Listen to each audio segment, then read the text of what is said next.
Hi friends, welcome to a brand new episode of Learn Through Questions by Grad Mentor. അപ്പോൾ ഇന്ന് നിങ്ങൾക്കൊക്കെ അറിയുന്നത് പോലെ CUET എക്സാമിൻ്റെ പ്രീവിയസ് ഇയർ ക്വസ്റ്റ്യൻസ് ഡിസ്കസ് ചെയ്യുന്ന ഒരു സെഗ്മെൻ്റ് ആണിത്. ഇന്ന് നമ്മൾ ജോഗ്രഫി എന്ന സബ്ജക്റ്റിലെ ഒരു ക്വസ്റ്റ്യൻ ആണ് ഡിസ്കസ് ചെയ്യുന്നത്. അപ്പോൾ നമുക്ക് ക്വസ്റ്റ്യൻ എന്താണെന്ന് നോക്കിയിട്ട് വരാം. So question was this. എന്താണ് ക്വസ്റ്റ്യൻ ചോദിച്ചിരിക്കുന്നത്? In Indonesia and Malaysia, shifting cultivation. So this was the keyword. Question ചോദിച്ചിരിക്കുന്നത് എന്തിനെ പറ്റിയാണ്? ഷിഫ്റ്റിംഗ് കൾട്ടിവേഷനെ പറ്റിയാണ്. Is known by which of the following names? അപ്പോൾ ഇന്തോനേഷ്യയിലും മലേഷ്യയിലും ഷിഫ്റ്റിംഗ് കൾട്ടിവേഷൻ എന്നത് ഏത് പേരിലാണ് അറിയപ്പെടുന്നതെന്നാണ് ഈ ക്വസ്റ്റ്യൻ ചോദിച്ചിരിക്കുന്നത്. And these are the following options. അപ്പോൾ തീർച്ചയായിട്ടും നമുക്ക് ഈ ക്വസ്റ്റ്യൻസ് ക്രാക്ക് ചെയ്യണമെങ്കിൽ എന്തറിയണം? ഒന്ന്, ഷിഫ്റ്റിംഗ് കൾട്ടിവേഷൻ എന്താണെന്ന് അടിസ്ഥാനപരമായി നമ്മൾ അറിഞ്ഞിരിക്കണം. പിന്നെ എന്താണ്, വാട്ട് ആർ ദ നെയിംസ്, ഓരോ കൺട്രിയിൽ എങ്ങനെ ഷിഫ്റ്റിംഗ് കൾട്ടിവേഷൻ അറിയപ്പെടുന്നു, ഇനി ഇന്ത്യയിൽ തന്നെ വേരിയേഷൻസ് ഉണ്ടോ. So these aspects we should be very thorough to crack this exam. So we will delve into the details. Okay, so shifting cultivation നമ്മളെല്ലാവരും പഠിച്ചിട്ടുണ്ടാവും അല്ലേ? ജോഗ്രഫിയിൽ, അഗ്രികൾച്ചറിൽ, അങ്ങനെ പല സെഗ്മെന്റിൽ എന്താണ് വളരെയധികം പോപ്പുലർ ആയിട്ട് ഒരുപാട് തവണ കയറി ഇറങ്ങി വന്നിട്ടുള്ളൊരു കാര്യമാണ് അല്ലേ ഷിഫ്റ്റിംഗ് കൾട്ടിവേഷൻ. സോ കൾട്ടിവേഷൻ എല്ലാവർക്കും അറിയാം, ഷിഫ്റ്റിംഗ് എന്നുള്ളൊരു വാക്കും അറിയാം. അപ്പോൾ ഷിഫ്റ്റിംഗ് കൾട്ടിവേഷൻ എന്ന് പറഞ്ഞാൽ എന്തായിരിക്കും ഉദ്ദേശിക്കുന്നത്? ഒരു കൾട്ടിവേഷൻ പാറ്റേൺ അല്ലേ? പക്ഷെ അത് ഷിഫ്റ്റ് ചെയ്യുന്ന ഒരു പ്രക്രിയ കൂടെ അതിൽ നടക്കുന്നുണ്ട്. It is not permanent, something is happening. So what is so special about shifting cultivation? So നമുക്കൊന്ന് നോക്കാം. എന്താണ് ശരിക്കും പറഞ്ഞാൽ ഷിഫ്റ്റിംഗ് കൾട്ടിവേഷൻ? അതിന് വേറെ വല്ല പേരുകളുണ്ടോ? നമ്മൾ പഠിച്ചിട്ടുള്ളത് പോലെ സ്ലാഷ് ആൻഡ് ബേൺ അഗ്രികൾച്ചർ കുറെ പേര് കേട്ടിട്ടുണ്ടാവല്ലോ. അതും ഇതുമായിട്ട് എന്തെങ്കിലും ലിങ്കേജ് ഉണ്ടോ? അങ്ങനെയുള്ള കാര്യം കൂടെ നമുക്കൊന്ന് നോക്കാം. So first of all we should be knowing what is shifting cultivation. So definitely it is nothing but a agricultural system. ഒക്കെ അറിയുന്നത് പോലെ ഇതൊരു അഗ്രികൾച്ചറൽ സിസ്റ്റം ആണ്. അവിടെ എന്താണ് ചെയ്യുന്നത്? ഒരു പീസ് ഓഫ് ലാൻഡ് അല്ലേ, ഓരോരോ ചെറിയ ഭാഗമായിരിക്കും ഭൂമിയുടെ ഓരോരോ ഭാഗങ്ങൾ അവർ എടുത്തിട്ട് എന്ത് ചെയ്യും? അവിടെ കുറച്ചു കാലം കൃഷി ചെയ്യും അല്ലെ, കൾട്ടിവേറ്റ് ഒക്കെ ചെയ്യും. എന്നിട്ട് എന്ത് ചെയ്യും? കുറച്ചു കാലം കൾട്ടിവേറ്റ് ചെയ്യുമ്പോൾ നാച്ചുറലി എന്ത് പറ്റും? ഇപ്പൊ സോയിലിന്റെ ഫെർട്ടിലിറ്റിയും കാര്യങ്ങളൊക്കെ എന്താണ് എഫക്ട് ചെയ്യപ്പെടും അല്ലെ? ബിക്കോസ് അവിടെ കൾട്ടിവേഷൻ നടക്കുമ്പോൾ എന്താ പ്ലാന്റ്സ് എന്താ ചെയ്യുന്നത്? സോയിലിലെ ന്യൂട്രിയൻസും കാര്യങ്ങളൊക്കെ വലിച്ചെടുക്കും. അപ്പോൾ സ്ലോലി സോയിലിന്റെ ക്വാളിറ്റി ചെറുതായിട്ടൊക്കെ ഒന്ന് ഡീഗ്രേഡ് ചെയ്യാൻ തുടങ്ങും. അപ്പൊ എന്ത് പറ്റും? പ്രൊഡക്ടിവിറ്റി അല്ലെങ്കിൽ അത്രയും ഒരു ഈൽഡ് തരാത്തപ്പോൾ എന്ത് പറ്റും? അവർ ആ ഭാഗം മുഴുവൻ എന്താണ് കത്തിച്ചു കളയും. ആ ഒരു ഈൽഡ്, ആ ഒരു ഏരിയ മുഴുവൻ എന്താണ് അവർ കത്തിച്ചു കളയും. എന്നിട്ട് അവർ പുതിയൊരു ഭാഗത്തേക്ക് പോയി വീണ്ടും അവിടെ ഇപ്പോൾ എന്തെങ്കിലുമൊക്കെ മരങ്ങളോ കാര്യങ്ങളോ ഉണ്ടെങ്കിൽ എന്താണ് അവരത് കട്ട് ചെയ്യും. എന്നിട്ട് വീണ്ടും ആ ഭാഗങ്ങളിൽ എന്താണ് കൾട്ടിവേറ്റ് ചെയ്യും. പിന്നെ അഗൈൻ ഇതിന്റെ ഫെർട്ടിലിറ്റിയും കാര്യങ്ങളൊക്കെ ഡിപ്ലീറ്റ് ചെയ്യുമ്പോൾ എന്ത് പറ്റും? അവർ വീണ്ടും അവിടെ ബേൺ ചെയ്യുന്നു. So it is like what? Slashing and burning. So it is also known as what? Slash and burn agriculture എന്നും കൂടെ എന്തിനെ പറയാറുണ്ട്? നമ്മുടെ ഷിഫ്റ്റിംഗ് കൾട്ടിവേഷനെ പറയാറുണ്ട്. So this is the official definition. We will have a look. Shifting cultivation is an agricultural system in which a plot of land are cultivated temporarily. This is very important. Temporarily ആണ്. And then abandoned, ഉപേക്ഷിക്കപ്പെടുന്നു. While post disturbance fallow vegetation is allowed to freely grow and while the cultivator moves on to another plot. ബാക്കിയുള്ളത് എന്താണ്? ചിലപ്പോൾ അവിടെ ഉള്ളത് കത്തിച്ച് കളയാം, അല്ലെങ്കിൽ ചിലത് അങ്ങനെ തന്നെ ഇടുകയും ചെയ്യാറുണ്ട്. സോ കത്തിച്ച് കളഞ്ഞ് മൂവ് ചെയ്യുമ്പോൾ നമ്മൾ സ്ലാഷ് ആൻഡ് ബേൺ അഗ്രികൾച്ചർ എന്നും കൂടെ വിളിക്കും. സോ ഇങ്ങനെ ചെയ്യുന്ന ഈ അഗ്രികൾച്ചറിൽ അല്ലേ ഇതൊരു പ്രിമിറ്റീവ് രീതിയാണെന്ന് കുറേ അധികം ആൾക്കാർ അവകാശപ്പെടാറുണ്ട്. അതായത് പണ്ട് മുതലേ ഇപ്പം ട്രൈബ്സ് അല്ലെങ്കിൽ ഇങ്ങനെ എന്താ കൂട്ടത്തോടെ ജീവിക്കുന്ന പ്രക്രിയ ആയിരുന്നല്ലോ പണ്ടൊക്കെ മനുഷ്യർക്ക്. അപ്പോൾ ഒരു ഭാഗങ്ങൾ അവർ കൾട്ടിവേറ്റ് ചെയ്യാൻ വേണ്ടി ഉപയോഗിക്കുന്നു. അപ്പോൾ മിക്കപ്പോഴും അവരുടെ ജീവിതശൈലിയോടനുബന്ധിച്ചൊക്കെ ആയിരുന്നു എന്താ ഈ കൾട്ടിവേഷൻ പാറ്റേൺ ഒക്കെ നടന്നിരുന്നത്. ഇപ്പം നോർത്ത് ഈസ്റ്റ് ഭാഗത്ത് വളരെ പോപ്പുലറാണ്, ഇന്ത്യയുടെ തന്നെ പല ഭാഗത്ത് പോപ്പുലറാണ്. ആൻഡ് ലോകത്ത് തന്നെ മനുഷ്യരെല്ലാവരും എന്താണ് ഇവോൾവ് ചെയ്തതും അഗ്രികൾച്ചർ പ്രാക്ടീസ് ചെയ്ത രീതിയൊക്കെ ലോകത്ത് എവിടെയാണെങ്കിലും ബേസിക്കലി ഇതൊക്കെ ഒരേ ഐഡിയ ആണ്, ഒരേ തരത്തിലെ പ്രാക്ടീസസ് ആണ് ചെയ്യുന്നത്. അതുകൊണ്ട് തന്നെ ഈ ഷിഫ്റ്റിംഗ് കൾട്ടിവേഷൻ കുറച്ച് പ്രിമിറ്റീവ് രീതിയാണെന്ന് പറയുന്നുണ്ടെങ്കിലും എന്താ അതിന് അഡ്വാൻറ്റേജസും ഉണ്ട്, ഡിസഡ്വാൻറ്റേജസും ഉണ്ട്. അപ്പൊ എന്തായിരിക്കും അതിന്റെ അഡ്വാൻറ്റേജസ്, അതിന്റെ ഡിസഡ്വാൻറ്റേജ് എന്താ? അതുകൂടി ചെറുതായിട്ട് നോക്കിയിട്ട് നമുക്ക് ഏതൊക്കെയാണ് ഇവരുടെ പോപ്പുലർ നെയിംസ് നോക്കിയിട്ട് വരാം. സോ ഈ പറയുന്ന പോലെ അഡ്വാൻറ്റേജ് എന്താ? പ്രത്യേകിച്ച് നമുക്ക് പ്രിപ്പറേഷൻ ഒന്നും വേണ്ടല്ലേ. ട്രാക്ടർ വേണോ? ഫെർട്ടിലൈസർ വേണോ? ലൈക്ക് എന്തെങ്കിലും കാര്യം വേണോ? വേണ്ട, വെരി ഈസി ആയിട്ട് നമുക്ക് പ്രിപ്പയർ ചെയ്തെടുക്കാം. മാക്സിമം എന്താ ആ ഒരു ഭാഗം ക്ലിയർ ചെയ്യേണ്ട ഒരു ആവശ്യം മാത്രമേ ഉള്ളൂ. ബാക്കി ലെഫ്റ്റ് ഓവേഴ്സിന് എന്തെങ്കിലും ചെയ്യേണ്ട ആവശ്യമുണ്ടോ? ഇല്ല.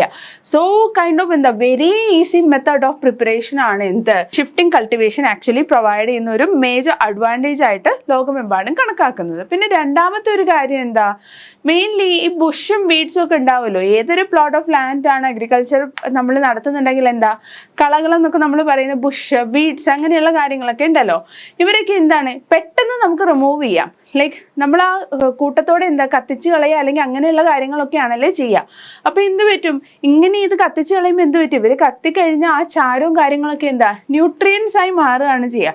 അപ്പോൾ അതും എന്താണ് എൻഹാൻസ് ചെയ്യുന്നത്, നമ്മുടെ സോയിലിൻ്റെ ഫെർട്ടിലിറ്റിയെ എൻഹാൻസ് ചെയ്യാൻ സഹായിക്കുന്നുണ്ട്. സോ ആ തരത്തിൽ നോക്കിയാൽ എന്താ വീണ്ടും നമ്മുടെ ഷിഫ്റ്റിംഗ് കൾട്ടിവേഷൻ ഒരു പോസിറ്റീവ് ഉണ്ടെന്ന് നമുക്ക് മനസ്സിലാക്കാം. ഇനി വേറെ ഈ പറഞ്ഞതുപോലെ ഞാൻ നേരത്തെ പറഞ്ഞു ഒരു പ്രിമിറ്റീവ് രീതിയാണെന്നൊക്കെ പറഞ്ഞല്ലേ. അപ്പോൾ അവരുടെ ജീവിതശൈലിയായിട്ട് അവരെപ്പോഴും ജീവിക്കുന്നതിന് അനുബന്ധമായിട്ടാണ് എന്ത് മിക്കപ്പോഴും ഈ കൾട്ടിവേഷനൊക്കെ നടന്നിരുന്നത്. സോ അതും അങ്ങനെ നോക്കുകയാണെങ്കിൽ ഒരു തരത്തിൽ പോസിറ്റീവാണ്. പക്ഷേ പ്രധാനമായിട്ട് നമ്മൾ ശ്രദ്ധിക്കേണ്ട ഒരു കാര്യം എന്താ, ഒരു സ്ഥലം കൃഷി ചെയ്യുന്നു, എന്നിട്ട് അവിടുന്ന് മൂവ് ചെയ്യുന്നു, മറ്റൊരു സ്ഥലത്ത് വീണ്ടും കൃഷി ചെയ്യുന്നു. ഇവരിങ്ങനെ ഓടിക്കൊണ്ട് കൃഷി ചെയ്തുകൊണ്ടിരിക്കുകയാണ്. ആൻഡ് ഓരോ സ്ഥലങ്ങൾ ഷിഫ്റ്റ് ചെയ്യുമ്പോഴും എന്താണ്, ചിലപ്പോൾ അത് നശിപ്പിക്കും, ചിലപ്പോൾ അത് ഉപേക്ഷിക്കും, ചിലപ്പോൾ അവിടെ തീ കത്തിക്കും, അങ്ങനെ പല കാര്യങ്ങൾ ചെയ്യുന്നുണ്ട്. അപ്പം ഇങ്ങനെ ഉപേക്ഷിക്കപ്പെടുമ്പോൾ എന്ത് പറ്റുന്നുണ്ടോ, ആ ഒരു പീസ് ഓഫ് ലാൻഡ് എന്താ ഇറോഡ് ചെയ്യപ്പെടുന്നുണ്ട്, ഡിപ്ലീറ്റ് ചെയ്യപ്പെട്ടിട്ടാണ് അവർ പോകുന്നത്. പിന്നെ സോയിൽ ഇറോഷനുള്ള ചാൻസസ് എന്താ വളരെയധികം കൂടുതലായി. എസ്പെഷ്യലി മഴയൊക്കെ കിട്ടുന്ന ഇപ്പൊ നമ്മുടെ നോർത്ത് ഈസ്റ്റ് പോലെയുള്ള ഭാഗങ്ങൾ നോക്കുക, അല്ലെങ്കിൽ ട്രോപ്പിക്കൽ റെയിൻ ഫോറസ്റ്റ് അധികമായി ഇപ്പൊ ഇന്തോനേഷ്യ പോലെയുള്ള സ്ഥലങ്ങളിലൊക്കെ നോക്കുക. എന്താണ് ഇതൊക്കെ പ്രശ്നമാണ്. ഇങ്ങനെ നമ്മൾ എന്താ വളരെ വലിയൊരു രീതിയിൽ ഒരു ഭാഗം ഓഫ് ലാൻഡ് ഡിഫോറസ്റ്റ് ചെയ്തിട്ട് നമ്മൾ കൃഷി ചെയ്യുന്നു, പിന്നെ അത് ഉപേക്ഷിക്കുന്നു. അങ്ങനെയുള്ള തരത്തിൽ നോക്കുമ്പോൾ എന്താ സോയിൽ ഇറോഷൻ പോലെയുള്ള കാര്യങ്ങൾ വളരെയധികം എന്താ എൻഹാൻസ് ചെയ്യുന്നതിനൊരു കാരണക്കാരൻ ആരാവുന്നുണ്ട്, ഷിഫ്റ്റിംഗ് കൾട്ടിവേഷൻ ആകുന്നുണ്ട്. സോ അത് ഒരു പ്രധാന ഡിമെറിറ്റ് ആയിട്ട് കണക്കാക്കുന്നുണ്ട്. So these are the general things about shifting cultivation. ഇനി നമ്മുടെ ക്വസ്റ്റ്യനുമായിട്ട് റിലേറ്റ് ചെയ്തിട്ട് ഈ ഷിഫ്റ്റിംഗ് കൾട്ടിവേഷന് ഏതൊക്കെ പേരിലാണ്, ഇന്ത്യയിൽ ഇതിന് പല പേരുകളുണ്ടോ? ഈ ഷിഫ്റ്റിംഗ് കൾട്ടിവേഷൻ നമ്മുടെ ഇവിടെ പോപ്പുലർ ആയിട്ട് നമ്മൾ ജൂം കൾട്ടിവേഷൻ എന്നും പറയാറുണ്ട്. എന്താണ് ജൂം കൾട്ടിവേഷൻ എന്നും പറയാറുണ്ട്, ജൂം. ഇനി വേറെ എന്തെങ്കിലും പേരുകളുണ്ടോ എന്ന് നമുക്ക് നോക്കിയിട്ട് വരാം. അപ്പം ആദ്യം നമുക്ക് നമ്മുടെ നാട്ടിലെ ഇന്ത്യയിലെ കുറച്ച് പേരുകളൊന്ന് പരിചയപ്പെടാം. അപ്പോൾ പ്രധാനമായിട്ടും വെസ്റ്റേൺ ഹിമാലയൻ റീജിയൻസ്, ഓക്കെ, ഹിമാലയത്തിൻ്റെ വെസ്റ്റേൺ സൈഡ്, ഇപ്പോൾ പഞ്ചാബ് പോലെയുള്ള ആ സൈഡിലേക്കൊക്കെ ആണെങ്കിൽ എന്താണ് ഖിൽ എന്നുള്ള രീതിയിലാണ് ഈ പേര് എന്താ ഷിഫ്റ്റിംഗ് കൾട്ടിവേഷൻ അറിയപ്പെടുന്നത്, Gill. And north eastern States ആണെങ്കിൽ ജൂം. നേരത്തെ നമ്മൾ ജൂം കൾട്ടിവേഷൻ്റെ കാര്യം പറഞ്ഞു അല്ലേ, ജൂം കൾട്ടിവേഷൻ്റെ കാര്യം പറഞ്ഞു. So that is the thing, jhum കൾട്ടിവേഷൻ്റെ കാര്യം അതാണ്. ആൻഡ് അടുത്തതായിട്ടോ രാജസ്ഥാൻ ഭാഗത്താണെങ്കിൽ വാലർ അല്ലെങ്കിൽ വോൾട്രേ എന്ന് പറയാറുണ്ട്, വാലർ അല്ലെങ്കിൽ വോൾട്രേ, VALRE. പിന്നെ മധ്യപ്രദേശ് ഭാഗത്താണെങ്കിലോ ദഹിയ, ഓക്കെ, ദഹിയ എന്നാണ് കൂടുതൽ പോപ്പുലർ ആയിട്ട് അറിയപ്പെടുന്നത്. ഛത്തീസ്ഗഡ് ഭാഗത്താണെങ്കിലോ ഡിപ്പ, ഓക്കെ, ഒരു കുട്ടിയുടെ പേരൊക്കെ പോലെ അല്ലെ, ദീപ പോലെ, ഡിപ്പ.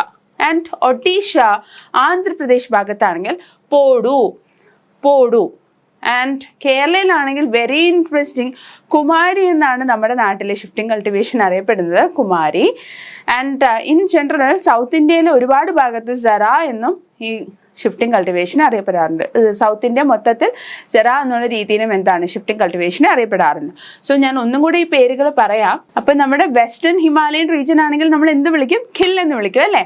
ആൻഡ് നോർത്ത് ഈസ്റ്റേൺ സ്റ്റേറ്റ്സ് ആണെങ്കിൽ എല്ലാവർക്കും അറിയുന്ന പോലെ ജൂം, രാജസ്ഥാൻ ആണെങ്കിൽ വോൾറേ നമ്മൾ പറഞ്ഞു അല്ലേ.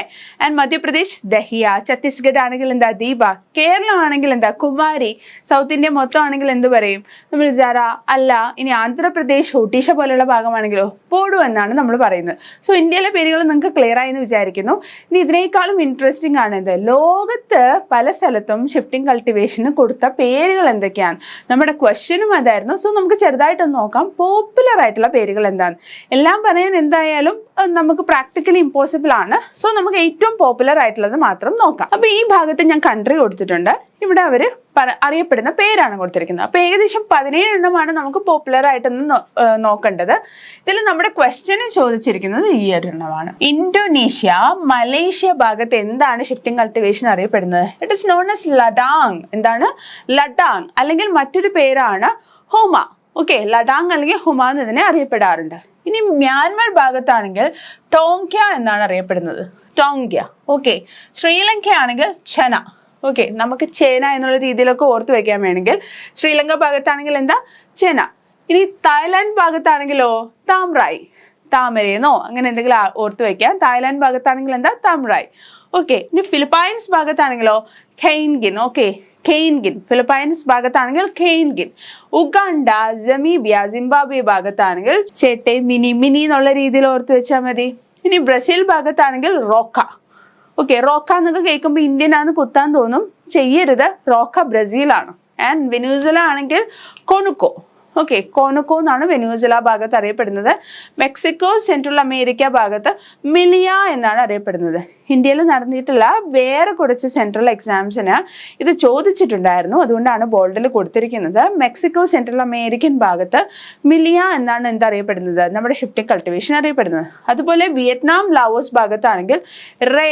ഓക്കെ, റേ എന്നാണ് ഷിഫ്റ്റിംഗ് കൾട്ടിവേഷന് പേര്. നമ്മൾ ഒരിക്കലും വിചാരിക്കില്ല ഷിഫ്റ്റിംഗ് കൾട്ടിവേഷന് റേ എന്നുള്ളൊരു നിലയ്ക്കൊക്കെ പേര് കൊടുക്കുമെന്ന്. അപ്പം നാച്ചുറലി നമുക്ക് ആ ഓപ്ഷൻ ചൂസ് ചെയ്യാൻ എന്താ കുറച്ച് ബുദ്ധിമുട്ടുണ്ടാവും. പക്ഷെ അങ്ങനെയല്ല, ശരിക്കും എന്താ, വിയറ്റ്നാം, ലാവോസ് ഭാഗത്ത് റേ എന്നാണ് അറിയപ്പെടുന്നത്. ആൻഡ് ഗോട്ടിമാല ഭാഗത്ത് ഇറ്റ് ഇസ് നോൺ ആസ് എക്കാലിൻ.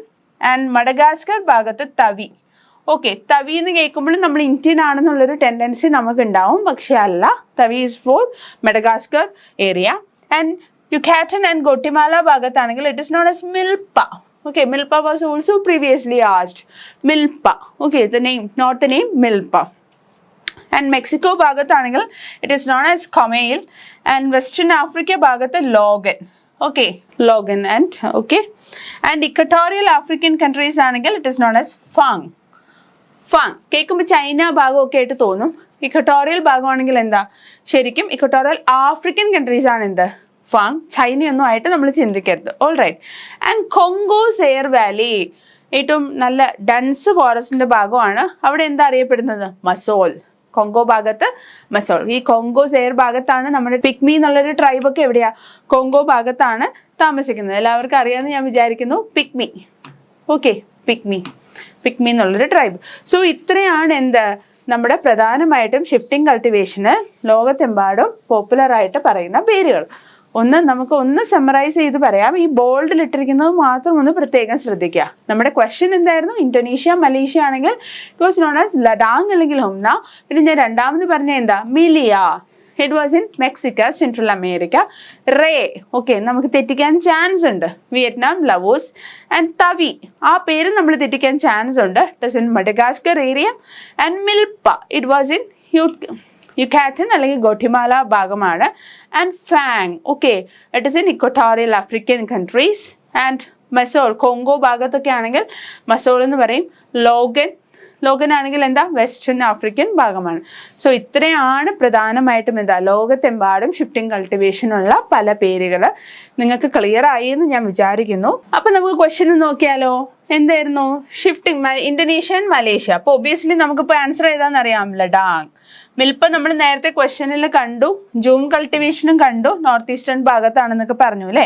വിറ്റിക്കൾച്ചർ, ഈ വിറ്റിക്കൾച്ചർ എന്താ, മെഡിറ്ററേനിയൻ ഭാഗത്ത് പ്രധാനമായിട്ടും സിട്രസ് ഫ്രൂട്ട്സ് അല്ലെങ്കിൽ ഗ്രേപ്സുമായിട്ട് അസോസിയേറ്റ് ചെയ്ത കൾച്ചറിങ്. ഓക്കെ, അതിനെയാണ് നമ്മൾ എന്ത് വിറ്റിക്കൾച്ചർ എന്നുള്ള ടേമുമായിട്ട് അസോസിയേറ്റ് ചെയ്യുന്ന മെഡിറ്ററേനിയൻ ഭാഗമാണെന്ന് പ്രത്യേകം ഒന്ന് ആലോചിച്ച് വെക്കുക. ഈ viticulture is so popular in those areas. Okay, so ഇതൊക്കെയാണ് എന്ത് ഈ ക്വസ്റ്റ്യനിൽ നിന്ന് നമുക്ക് അസോസിയേറ്റഡ് ഫാക്ട്സ് ആയിട്ടുള്ളത്. So shifting cultivation and associated names എല്ലാവർക്കും ക്ലിയർ ആയെന്ന് വിചാരിക്കുന്നു. So thank you so much guys. See you soon in another episode.